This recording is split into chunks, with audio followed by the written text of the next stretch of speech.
জাতীয় দলের ক্রিকেট থেকে নির্বাসনে সাকিব, কিন্তু ফেরি করে চলেছেন বিভিন্ন ফ্র্যাঞ্চাইজ লিগে। মেজর মাইনর বাজ বিচার না করে সম্প্রতি বেশ কিছু টুর্নামেন্টেই খেলেছেন বাংলাদেশের সাবেক অধিনায়ক। তারই ধারাবাহিকতায় হয়তো তার প্রত্যাশা ছিল আরও একবার আইপিএলে নিজেকে মেলে ধরার, তবে সে সম্ভাবনা নষ্ট হয়ে গেল নিলামের আগেই।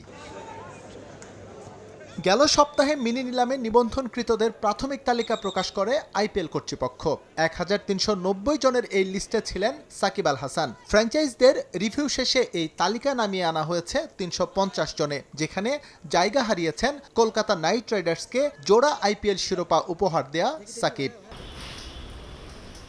আইপিএল ফ্র্যাঞ্চাইজরা সাকিবের উপর আস্থা হারালেও আস্থা রেখেছেন মোস্তাফিজুর রহমানের উপর। নিলামের সর্বোচ্চ বেস প্রাইস 2 কোটি রুপির ক্যাটাগরিতে আছেন বাংলাদেশি পেসার। এই ক্যাটাগরিতে আছেন আরও 40 ক্রিকেটার, এর মধ্যে 2 জন ভারতীয় হলেও বাকিদের সবাই অন্য দেশের। নিবন্ধিতদের প্রাথমিক তালিকায় সর্বোচ্চ ভিত্তিমূল্যের ক্যাটাগরিতে শুরুতে ছিল 45 ক্রিকেটারের নাম।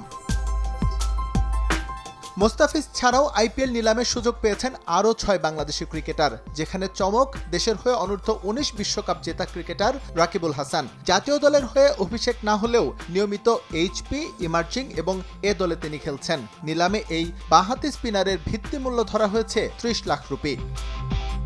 বাংলাদেশ থেকে আইপিএল মিনি নিলামে জায়গা করা বাকি 5 ক্রিকেটারের সবারই ভিত্তিমূল্য 75 লাখ রুপি, যাদের মধ্যে তাসকিন, শরীফুল, নাহিদ রানা ও তানজিম সাকিব 4 জনই পেসার। একমাত্র স্পিনার হিসেবে আছেন রিশাদ হোসেন। এর আগে আইপিএল ফ্র্যাঞ্চাইজ থেকে ডাক পেলেও বিসিবির অনাপত্তিপত্র না পাওয়ায় খেলা হয়নি তাসকিনের। নিলামের জন্য চূড়ান্ত হওয়া 350 ক্রিকেটারের মধ্যে 240 জনই ভারতীয়, বাকি 110 জন বিদেশি।